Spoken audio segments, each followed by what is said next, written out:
Welcome दोस्तों, स्वागत है आपका मेरे चैनल में। आज मैं डिस्कस करूंगा एडवांस प्रॉब्लम्स ऑन कैपेसिटर। तो इलेक्ट्रोडायनेमिक्स का एक बहुत ही इंपॉर्टेंट टॉपिक आता है हमारे पास, कैपेसिटर। कैपेसिटर पे क्वेश्चंस भी बहुत अच्छे बनते हैं। उन्हीं में से ही बहुत अच्छे क्वेश्चन जिनमें मल्टी कंसेप्ट यूज हो रहे हो, और मेनली हम इसके मेन टॉपिक जो है डाइलेक्ट्रिक और सीरीज पैरेलल कॉम्बिनेशन, उन पर फोकस करते हुए कुछ बहुत अच्छे क्वेश्चंस देखने वाले हैं। या तो मैं इन प्रॉब्लम्स की अलग अलग वीडियोस बनाकर अपलोड करूंगा, या फिर एक वीडियो में मैं इसे ही अपलोड कर दूंगा, वो मैं देखूंगा जैसे इसकी लेंथ होगी। तो फिलहाल स्टार्ट करते हैं पहले क्वेश्चन से। पहले क्वेश्चन का टॉपिक है वेरिएबल डाइलेक्ट्रिक इन हॉरिजॉन्टल। तो मैं डाइलेक्ट्रिक को वेरिएबल बनाऊंगा हॉरिजॉन्टल में। कैसे, देखते हैं। मेरे पास एक कैपेसिटर है, थोड़ा बड़ा बना लेते हैं। कैपेसिटर है मेरे पास, ये दोनों उसकी प्लेट्स हैं, पैरेलल प्लेट कैपेसिटर है। इन दोनों के बीच का सेपरेशन है हमारा d। एक मिनट में चेक कर लूं।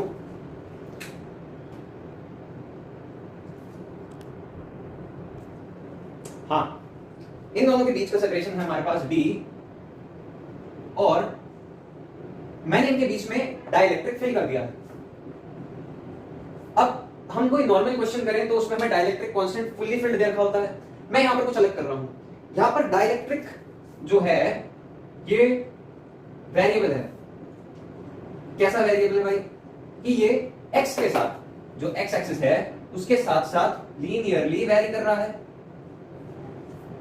और इस वाले कैपेसिटर के पास, इस वाली प्लेट के पास हमारा डाइलेक्ट्रिक कांस्टेंट K1 है, और इस वाली कैपेसिटर प्लेट के बाद पास हमारे पास डाइलेक्ट्रिक कांस्टेंट K2 है।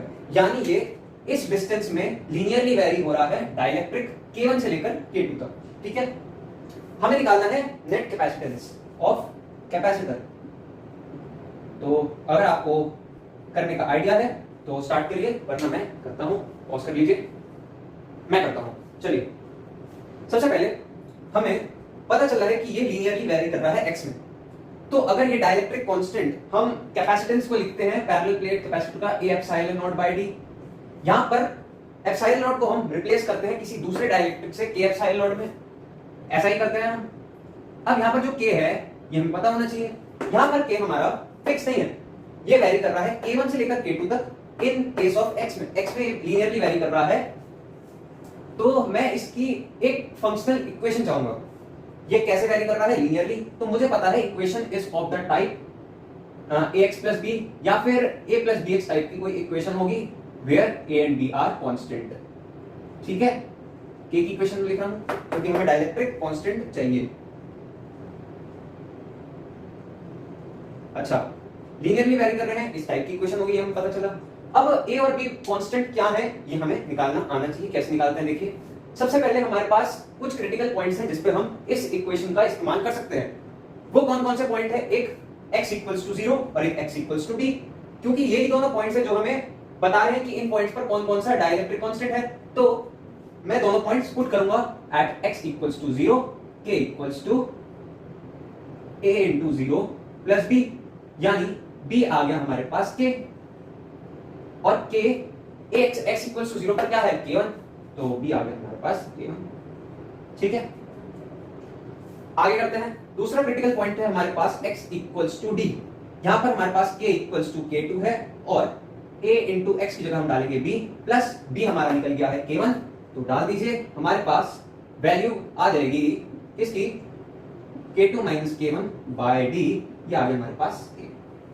तो कुल मिलाकर हमें पता चला कि a और b कांस्टेंट्स हमारे क्या क्या हैं। ये हमने क्यों निकाले? क्योंकि हमें इस डाइलेक्ट्रिक कांस्टेंट की इक्वेशन चाहिए थी, ताकि हम इसके कैपेसिटेंस में a epsilon naught by a into k a epsilon naught by d में हम यहां पर एज अ k पुट कर सके, इसलिए हमने ये k निकाला है। इक्वेशन फाइनली हमारे पास आ गई है। कांस्टेंट को डाल दीजिए, k1 plus k2 minus k1 by d into x। ये हमारे पास फाइनल इक्वेशन आ चुकी है किसकी? डाइलेक्ट्रिक कांस्टेंट की, जो वेरी कर रहा है लीनियरली। यानी ये वो फंक्शन है जिसमें हम x की वैल्यू डालते जाएं तो इस स्पेस के बिटवीन हमारे पास डाइलेक्ट्रिक कांस्टेंट की वैल्यूज आती रहेंगी। अच्छा, अब क्या करना है? अब हमें वही अपने कैपेसिटेंस के फॉर्मूले को यूज करना है जो हमने पढ़ा है a epsilon naught by d, जहां पर एप्सिलॉन नॉट मीडियम के अकॉर्डिंग डाइलेक्ट्रिक से चेंज हो जाता है k एप्सिलॉन नॉट। इसका हम यूज करेंगे।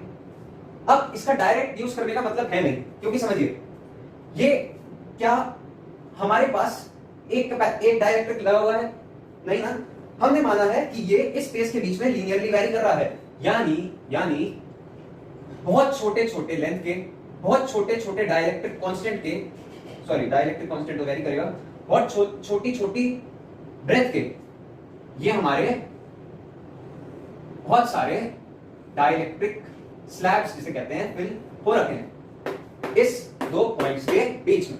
अच्छा, इनकी हमने एक एलिमेंटल मान लिया है x डिस्टेंस पर dx। अब मैं इन सबको जानता हूं कि ये सारे कौन से कॉम्बिनेशन में है, ये सारे हमारे सीरीज कॉम्बिनेशन है। सीरीज कॉम्बिनेशन में क्यों है? क्योंकि इन सब पर सेम करंट फ्लो हो रखा है, इसलिए मैंने इनको सीरीज में बोला है। तो ये सारे जितने भी हमारे छोटे छोटे डाइलेक्ट्रिक स्लैब्स हैं ये हमारे सीरीज कॉम्बिनेशन में है। तो मैं सीरीज कॉम्बिनेशन का कैपेसिटेंस निकालने के लिए यूज करूंगा, ये बात समझ में आ जानी चाहिए। हमारे पास क्या आ चुका है, तो मैं लिखूंगा कि सीरीज में नेट कैपेसिटेंस क्या होता है। तो इसका एक फॉर्मूला होगा कि 1/c net equals to 1/c1। ऐसे ही हम इन सबको प्लस कर देते हैं सीरीज कॉम्बिनेशन में। कैपेसिटर में सीरीज कॉम्बिनेशन ऐसे ही होता है। अब मैं क्या कर रहा हूं, इन सारे C1 C2 ये तो हमें पता है नहीं, ये तो सारे हमारे एलिमेंटल हैं छोटे छोटे, तो मैं इसे इस तरीके से लिख दूंगा। देखिए अगर हमारे पास बहुत ही अच्छा खासा डाइलेक्ट्रिक स्लैब हो तो उसका तो हम कैपेसिटेंस ही लिखेंगे, लेकिन ये बहुत छोटे छोटे डाइलेक्ट्रिक स्लैब्स हैं जिनका लगभग वेरी कर रहा है, हमें कुछ इसका इस बात का पता है नहीं, तो मैं इन्हें 1/dc करके इंटीग्रेट करूंगा, क्योंकि ये बहुत छोटे कैपेसिटेंस वाले होंगे। यहां से आ जाएगा हमारा C नेट। देखिए डीसी हमें लिखना है, जैसे वहां पर a epsilon naught by d हुआ करता था वैसे यहां पर डीसी होगा। क्या होगा, डीसी इक्वल्स टू एरिया। देखिए सबका एरिया क्या होता है हमारा प्लेट एरिया। प्लेट एरिया सबका जितने भी देखिए आप a है, क्वेश्चन गिवन है a epsilon naught, a into epsilon naught ही लिख सकते, k एप्सिलॉन नॉट होगा। k हमने इक्वेशन निकाल चुके हैं हम, तो हम खुशी खुशी इसको एज दिस लिखेंगे a epsilon naught by d। अब देखिए d क्या है, ये बहुत छोटी ब्रेथ के हमारे पास कैपेसिटर है, बहुत छोटी ब्रेथ के हमारे पास कैपेसिटर्स हैं, सॉरी डाइलेक्ट्रिक स्लैब्स हैं। तो मैं इनकी डिस्टेंस dx मान रखी है, तो मैं यहाँ पर dx लिखूंगा। ओके, 1/c नेट में हमें डालना है, क्या डालना है, dx upon k epsilon naught. अब मैं k के एक्सप्रेशन को रिप्लेस करना चाह रहा हूं इससे, ताकि मेरे पास सारी कांस्टेंट में इक्वेशन मिल जाए, क्योंकि ये k हमारे पास गिवन नहीं है, हमने इस k को ये लिखा है, तो मैं इसे अब रिप्लेस करने जा रहा हूं। इतना आपने लिख लिया हो तो मैं आगे बढ़ सकता हूं। तो मैं कुछ इरेज करूंगा, ये इरेज करूंगा। हाँ जी, तो मैं अब पुट करने जा रहा हूं इस k को इससे, तो देखते हैं 1/c net equals to dx divided by a। की जगह मैं लिखूंगा k1 plus k2 minus k1 into x by dx epsilon naught. अब मैं क्या देख रहा हूं, मेरे को ये c नेट क्या था हमारा, integral of 1/dc, integral of 1/dc है ना। अब मैं क्या देख रहा हूं, हमें करना है इंटीग्रेट, समझ नहीं आ रहा कैसे करें। अब देखिए क्या करा मैंने, आपको क्या ये दिख रहा है कि ये 1 इंटीग्रल x के फॉर्म में लिखा हुआ है, dx ओवर x के इंटीग्रल में लिखा हुआ है। इसका इंटीग्रेशन क्या होता है, ln x। कैसे, देखिए ln x का इंटीग्रेशन डिफरेंशिएशन तो हम जानते हैं 1/x, अब 1/x का इंटीग्रेशन क्या होगा, ln x प्लस कोई कांस्टेंट आएगा। यहां पर हम देखते हैं क्या करते हैं, 1/c नेट इक्वल्स टू, अच्छा करिए इसे इंटीग्रेट, क्या आ जाएगा, ln k1 plus k2 minus k1 by d into x। Definite integration है तो लिमिट्स लिखिए। अच्छा लिमिट्स क्या होंगी इस बात पर ध्यान दीजिए। हमने क्या इंटीग्रेट करा है, वेरिएबल हमने क्या इंटीग्रेट करा है, x को, x वाली इक्वेशन को करा है।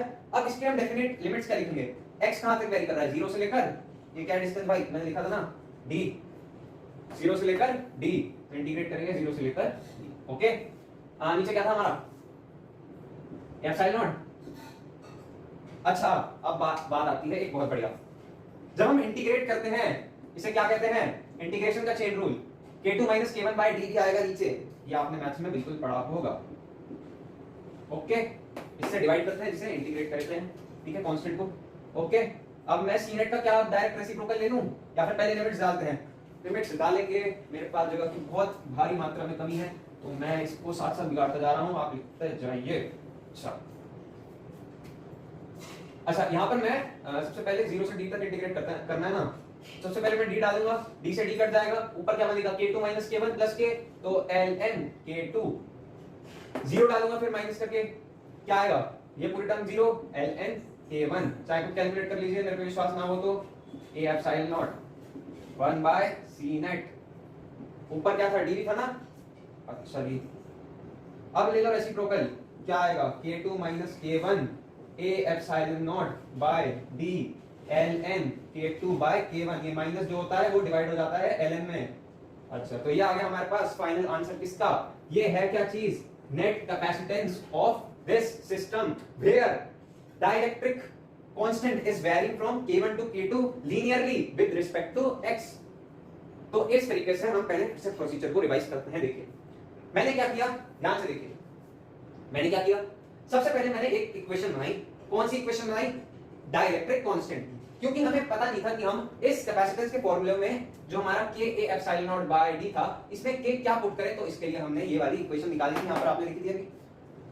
और फिर हमने क्या किया, जब हमारे पास वो इक्वेशन आ गई, जब हमारे पास वो इक्वेशन आ गई, हमने उसको कैपेसिटेंस के फॉर्मूले में यूज करा। हमने देखा ये सारे जो छोटे छोटे हैं ये सीरीज में है, सीरीज में है तो इनका नेट कैपेसिटेंस कुछ 1/1 ऐसे करके लिखते हैं।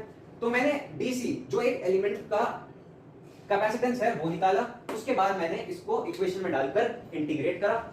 इस टाइप के क्वेश्चंस करने की आपको आदत हो जानी चाहिए, क्योंकि ऐसे इंटीग्रेशन टाइप के क्वेश्चंस जेई एडवांस में पूछता ही है, पर जेई मेंस की आदत हो चुकी है कई साल, लगभग 2018 के बाद से ऐसे क्वेश्चंस पूछने की।